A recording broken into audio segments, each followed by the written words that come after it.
Donc, Jérôme, nous t'écoutons pour une chronique Ticket to Teach intitulée Jeux et antiquités entre fascination et oubli sélectif. Merci Florine. Et donc bonjour, peuple de YouTube. Bonjour. Alors je vais commencer par une citation de Stendhal dans un ouvrage qui s'appelle Voyage en Italie, écrit en 1817. La Grèce et Rome, dit-il, nous entourent, nous gouvernent et nous enseignent encore. Oui, l'Antiquité est une source d'inspiration inépuisable pour le jeu de société et en particulier pour les jeux de plateau. Qu'il s'agisse de stratégie militaire, de gestion de civilisation ou de simulations économiques, cette période semble offrir un cadre idéal pour des mécaniques riches et immersives. Mais pourquoi l'Antiquité fascine-t-elle autant les créateurs et les joueurs, créatrices et joueuses? Quel biais marque ces représentations ludiques? Et que nous disent-ils enfin sur notre propre rapport à l'histoire? Alors, tout d'abord, on va commencer par un petit état des lieux sur ces classiques incontournables de l'Antiquité ludique. Les jeux inspirés de l'Antiquité se déclinent en une grande variété de genres et d'approches. Certains classiques se concentrent sur la grandeur de civilisations, comme Through the Ages, Mare Nostrum, Conquest of the Empire 2, Clash of Cultures, et qui mettent les joueurs et les joueuses aux commandes d'empires qui sont en expansion et qui essayent d'éviter le déclin. Seven Wonders et ses nombreuses déclinaisons proposent une approche plus accessible de cette idée en invitant à construire des des merveilles emblématiques de l'Antiquité.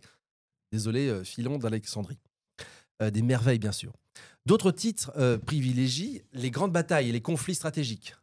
Trajan explore la gestion et l'influence politique dans la Rome antique à travers une mécanique de Mancala, qui est une innovation, une rénovation du jeu de Mancala. Age of Rome, qu'on a derrière nous, plonge les joueurs dans des intrigues et des rivalités sénatoriales, tandis que Foundation of Rome permet de bâtir sa propre cité, rendant tangible l'urbanisme urbain. Le mur d'Adrien propose quant à lui une réflexion sur la défense des frontières romaines avec une approche combinant placement d'ouvriers et surtout draw and write. Et cela oblige les joueurs et les joueuses à optimiser leurs choix tout en gérant l'évolution de leurs fortifications. D'autres exemples, Hannibal et Hamilcar, qui est aussi une référence incontournable, est un jeu asymétrique sur la deuxième guerre punique, donc entre Carthage et Rome. Et alors que Commons and Colors, Ancients, qui est vraiment aussi un des pères d'un très grand nombre de mécaniques de jeu avec des cartes d'ordre, cela propose un système de bataille qui est complètement modulaire et qui couvre d'ailleurs quasiment toute la période antique. Donc, les amateurs aussi de jeux de contrôle de territoire, pourront se tourner vers Imperium classique, qui revisite la montée en puissance de différentes civilisations antiques, ou encore Pax Romana et Time of Crisis, qui explorent, eux, la dynamique impériale romaine. Alors, je finis juste avec, évidemment, certains jeux qui s'intéressent davantage aux aspects économiques et politiques, comme Civilisation, bien sûr, en 1980. Hein, c'est vraiment un précurseur des gros jeux de civilisation. Et un autre qui est un de mes jeux préférés, je pense, de jeux politiques, qui s'appelle Tribun, Primum Inter Pares, qui, lui, plonge les joueurs au cœur de luttes d'influence. C'est un vrai jeu juridique et politique dans la Rome républicaine. Et on a d'autres jeux comme Concordia, pour citer un dernier, qui est, lui, a une approche beaucoup plus fluide et voire élégante de la gestion du commerce en Méditerranée. Donc on a tout un ensemble de choix. On a essayé de remplir le décor et on aurait pu faire, rien qu'avec notre propre collection, deux fois la salle. C'est une référence incontournable. Alors, la question, naturellement, c'est pourquoi? Pourquoi ça suscite autant de fascination? L'attrait pour l'Antiquité, ça repose, je pense, sur plusieurs éléments. Alors, ça s'inscrit déjà, je pense, dans l'héritage des artistes et intellectuels et de la Renaissance et du romantisme, qui avaient trouvé et qui trouvaient dans l'Antiquité la noble simplicité et la calme grandeur. Voilà, c'est comme ça que Joachim Winckelmann parlait de l'art grec, la noble simplicité et la calme grandeur. Et donc ça a inspiré des générations d'artistes et ça continue aussi de nourrir notre imaginaire collectif naturellement. Alors, premier élément, je pense que ça offre un cadre mythifié et immédiatement identifiable. Lorsqu'on dit qu'on va faire un jeu sur Rome, immédiatement, nous partageons notionnellement des représentations. Et Et cette puissance évocatrice de Rome, la grandeur des pyramides égyptiennes, la richesse culturelle d'Athènes ou les conquêtes d'Alexandre le Grand, ça, ce sont autant de symboles marquants qui facilitent l'immersion et l'engagement des joueurs. Ensuite, l'Antiquité, c'est un terrain qui est propice à la compétition et à l'expansion, qui sont deux éléments récurrents dans le game design. La plupart des jeux inspirés de cette époque mettent en avant des mécaniques de développement progressif, de conquête, de gestion de ressources qui correspondent bien aux grandes dynamiques historiques de cette période. Le mythe du bâtisseur de civilisation, c'est un puissant moteur ludique. Il valorise l'idée d'un empire en croissance et d'un joueur ou d'une joueuse stratège qui façonne l'histoire à sa guise. Enfin, cette époque permet d'épurer des mécaniques sans s'embarrasser des complexités modernes. Contrairement à des jeux inspirés de notre époque contemporaine, où on doit intégrer des éléments comme la mondialisation, alors je pourrais peut-être revenir sur cette idée-là, parce qu'on est déjà dans un espace qui est mondialisé à l'époque antique, mais ou des considérations technologiques, ici l'Antiquité permet de se concentrer sur des schémas plus lisibles de développement, plus segmentés, de guerre, de commerce, et cette simplicité apparente, ça fait un cadre idéal pour des jeux à très forte rejouabilité et aux règles accessibles, tout en conservant un sentiment de progression épique. Je rajouterai, parce que j'improvise, mais je rajouterai un dernier élément qui est que quelque part, c'est un peu moins poignant d'utiliser aussi cette histoire cette histoire antique. Si je fais quelque chose qui reproduit la Seconde Guerre mondiale, même si on a tendance à oublier la valeur des enseignements de cette dernière, néanmoins, la Seconde Guerre mondiale, avec les Allemands, les Italiens, les Français, les Anglais qui se font la guerre, ça peut renouer et remuer très rapidement quelque chose qui nous touche directement. Bon, les Gaulois, les Athéniens, les Thébains, voilà. Tout ça, c'est un peu plus loin. Donc c'est peut-être aussi un élément qui nous permet de parler de ça dans un contexte géographique qui nous est commun. Alors cependant, je parlais d'oubli.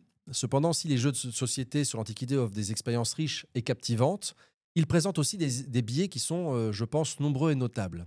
L'histoire y est souvent idéalisée et simplifiée, occultant certains aspects fondamentaux de ces civilisations. Premièrement, l'économie servile, l'économie basée sur l'esclavage, est largement ignorée. Dans la plupart des jeux, le développement des cités et des empires semble reposer sur une main-d'œuvre abstraite, sans jamais évoquer l'exploitation massive des esclaves, pourtant essentielle aux économies grecques et romaines. Selon les estimations, à la fin de l'Empire, on estime à 20 à 40% de la population totale de l'Empire romain qui était composée d'esclaves. Une personne sur trois, globalement, était possédée par un maître. Et donc, c'est évidemment dans l'agriculture, les mines, l'artisanat, les services domestiques. Concordia, par exemple, c'est un jeu qui met en avant le commerce et l'expansion sans jamais mentionner cette réalité sociale qui est pourtant incontournable. Deuxièmement, les jeux mettent rarement en lumière la brutalité de l'impérialisme antique.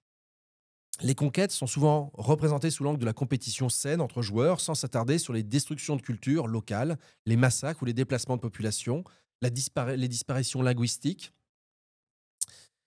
Et donc, Rome n'est pas seulement une grande puissance civilisatrice, c'est aussi un empire fondé sur l'expansion militaire, la répression des peuples conquis, l'assimilation forcée, et c'est un aspect qui est aussi rarement traité dans les jeux grand public. Troisièmement, un autre biais concerne l'exploitation des ressources et l'impact environnemental. L'Antiquité est souvent montrée comme une époque de prospérité et d'essor, de grandes cités, mais peu de jeux abordent les crises écologiques et les effondrements économiques liés à la surexploitation des terres, des forêts, des sous-sols. L'idée de la civilisation qui s'élève toujours plus haut domine, occultant les épisodes de crise qui ont marqué cette époque. C'est la plus grosse époque, donc avant l'ère industrielle, d'ailleurs dans l'histoire de l'Europe, c'est là où on déforeste le plus, et déforestation, la grande forêt gauloise est brûlée, on a des exterminations d'un très grand nombre d'espèces. Le lion d'Europe, il y avait un lion européen qui va être complètement exterminé, et parmi d'autres espèces. Et donc dernièrement, ces jeux témoignent de nos propres fantasmes. L'Antiquité y est souvent perçue à travers le prisme d'un idéal de grandeur, de puissance, l'incarnation d'un chef correspondant à des visions parfois nostalgiques, un peu toxiques, de la construction des empires et du progrès ininterrompu. Cette représentation simplifiée reflète en partie notre propre fascination pour les récits de domination et d'expansion, et aujourd'hui terriblement, qui résonnent avec des idéologies modernes de la réussite du pouvoir et de l'expansion territoriale qu'on pensait, on pensait que ça disparaîtrait. L'idée voilà, du conquérant qui prend des territoires, et ben, on n'en est pas complètement guéri. Alors, comment, conclusion, jouer avec l'histoire, comment faire dans un cadre pédagogique, parce que ce qui va nous intéresser. Les jeux sur l'Antiquité offrent des expériences ludiques qui sont passionnantes, très immersives, et elles peuvent, sous certaines conditions, permettre de mieux comprendre certains mécanismes historiques. Mais ils mériteraient parfois un regard plus critique sur les réalités de l'époque. Plutôt que de figer cette période dans une vision idéalisée, ça serait intéressant de voir émerger des jeux qui explorent aussi ces contradictions, ces tensions sociales et ces effondrements.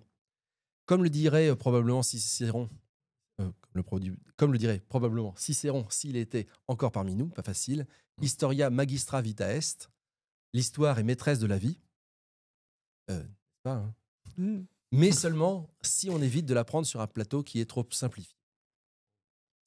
Merci vous beaucoup, remercie. Jérôme. Oui, très joli. J'essaye de résister à citer François Rollin, ça veut rien dire, mais ça sonne bien. Mais j'ai cité Cicéron, donc tout va bien.